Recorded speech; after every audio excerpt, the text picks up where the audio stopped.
Argumen ketiga bumi bola, GPS dan Google Maps.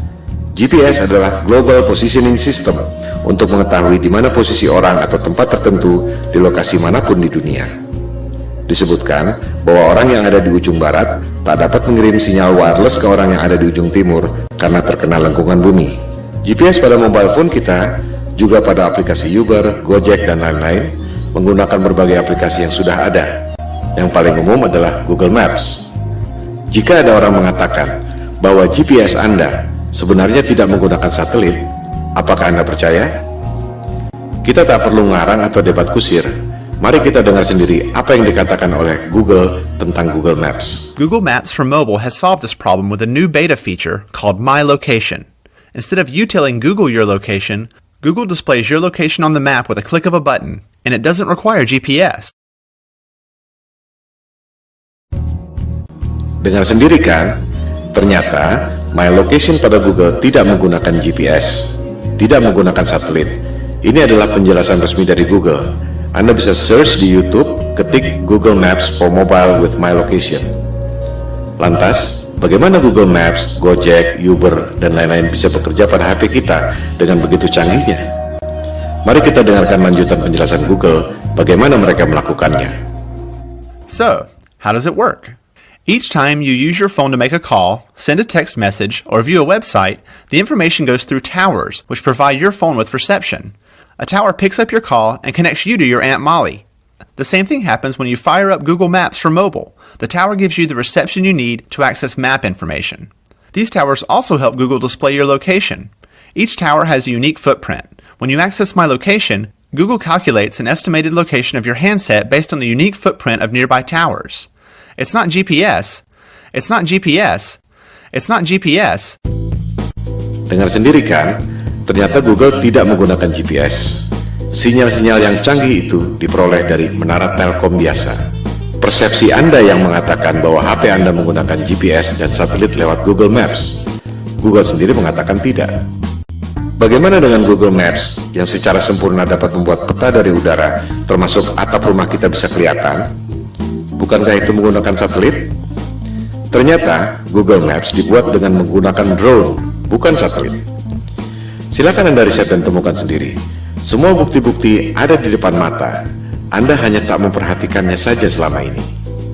Itu yang membuat kesadaran flat earth booming secara eksponensial sejak 2015. Pada bumi yang datar, satelit memang tidak diperlukan. Anda hanya perlu menara-menara Telkom. Hal ini akan kita bahas pada bab berikut, bagaimana USGS mengatur jarak penerbangan pesawat.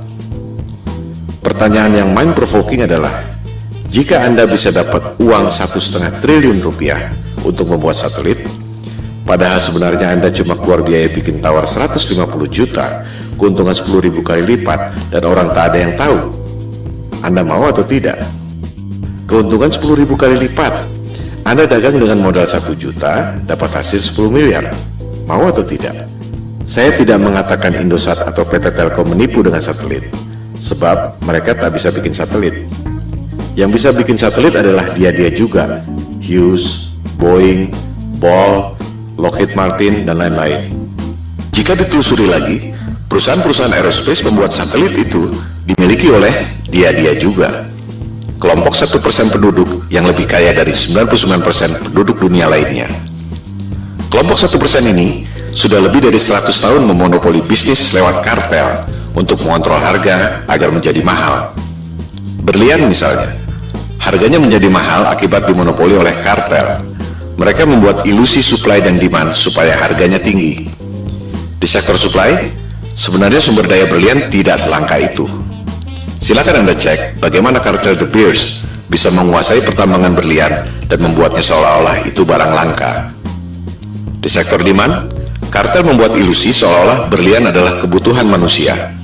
Seolah-olah perkawinan Anda tidak afdol jika cincin kawin Anda tak ada berliannya. Itu sebenarnya adalah propaganda marketing yang dimulai tahun 1940-an. Begitu pula dengan ilusi minyak adalah sumber daya fosil.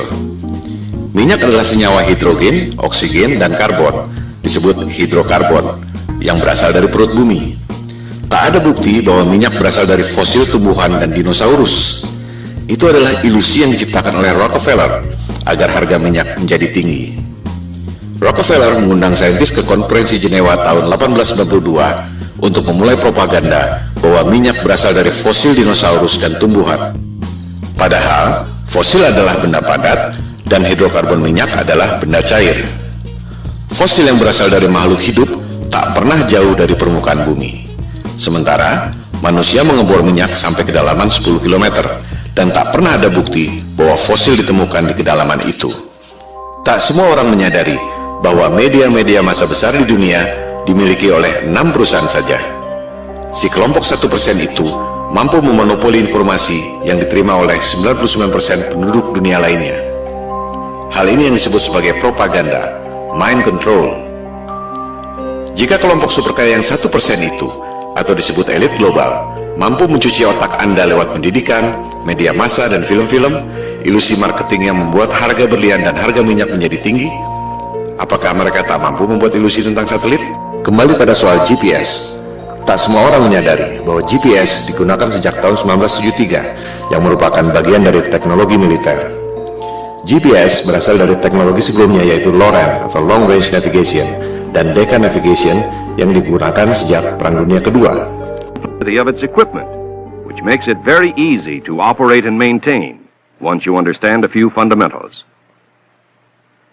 To provide worldwide coverage, the Omega system will use 8 VLF transmitting stations.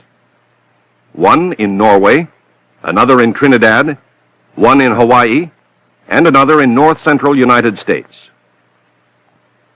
Of the remaining, one is in the Indian Ocean, another in the southern part of South America, one in the Tasman Sea area, and finally, one in the Western Pacific. Apa yang membuat Anda berpikir bahwa dunia militer yang didesain buat perang membela negara tiba-tiba jadi malaikat yang menolong umat manusia di negara-negara lain dengan memberikan teknologi gratis?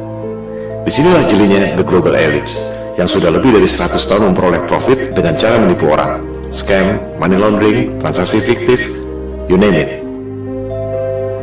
Demikian halnya dengan NASA.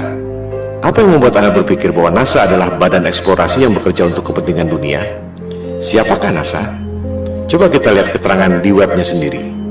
Jelas ditulis di situ bahwa tujuan pembentukan NASA tahun 1958 adalah berkaitan dengan Perang Dingin, di mana Rusia berhasil meluncurkan Sputnik tahun 1957. Majalah Times menjelaskannya lebih gamblang. Judulnya, Alasan yang Menyedihkan Tapi Familiar tentang Pembentukan NASA. Disebutkan, tujuannya sangat membumi, yaitu office politics, bukan untuk kepentingan umat manusia di dunia. Budget NASA 2016 adalah 19,3 miliar dolar atau sekitar 256 triliun per tahun. Hasilnya, kebanyakan adalah propaganda CGI. Motivasinya, ada 256 triliun motivasi di situ. Bisnis adalah bisnis, di mana ada peluang, pasti banyak kepentingan. Bukan hanya pegawai-pegawainya, tapi juga kontraktor-kontraktor besarnya.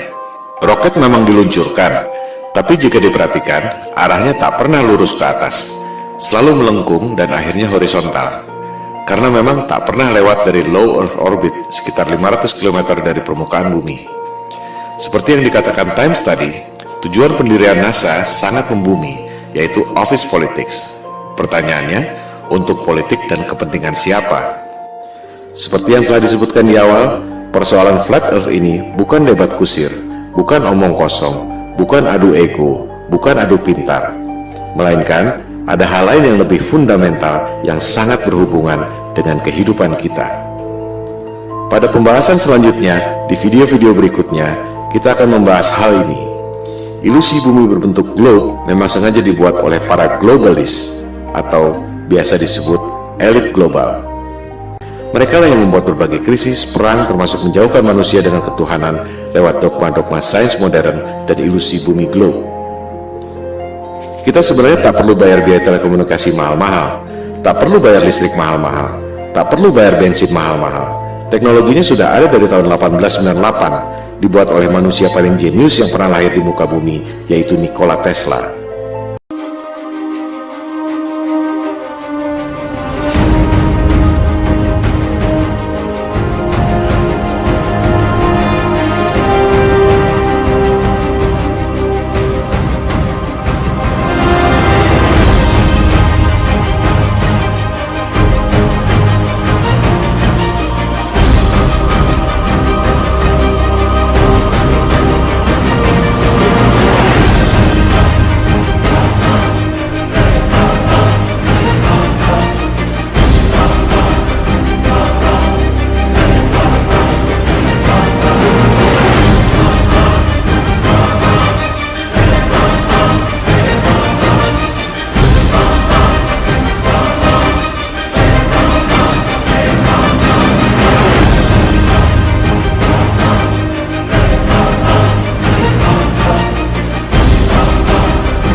Seperti yang telah dikemukakan tadi, kita sebenarnya tak perlu bayar listrik mahal-mahal, tak perlu bayar biaya telekomunikasi mahal-mahal, tak perlu bayar bensin mahal-mahal. Teknologinya sudah ada sejak tahun 1898 yang dibuat oleh Nikola Tesla.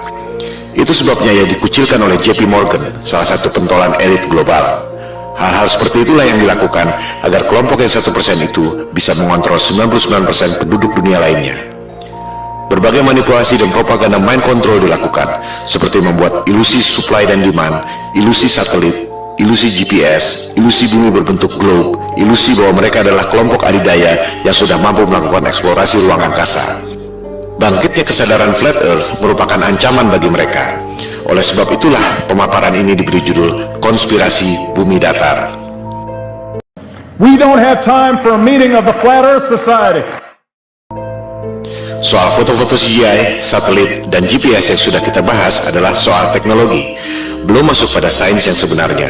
Kita akan membahas pada episode berikut. Sementara ini, kita tutup argumen GPS dan Google Maps dengan fakta bahwa Google Maps dan GPS tidak menggunakan satelit, melainkan menggunakan menara telkom biasa.